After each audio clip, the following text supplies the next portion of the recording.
الملاك بيقولك توأم روحك مش غريب، روحك حاسة بيه من بعيد، ويمكن بتحلم بيه أو بيجي على بالك فجأة. اللحظة اللي هتتقابلوا فيها هتحسوا إن الزمن وقف، وهتعرف إنك وصلت. الرسالة ليك دلوقتي، سيب قلبك مفتوح وخلي الدعاء هو مفتاحك. اكتب التوكيدات النورانية دي في الكومنتات علشان الرسالة تتفعل، وكررها دايما في حياتك اليومية علشان تتجلى بسرعة. أنا أجذب توأم روحي بالنور الإلهي. أنا أستقبل شريك حياتي اللي هيساعدني أحقق رسالتي.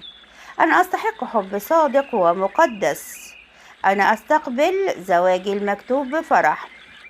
اكتب أستقبل الرسالة وصلي على الحبيب المصطفى عليه أفضل الصلاة والسلام.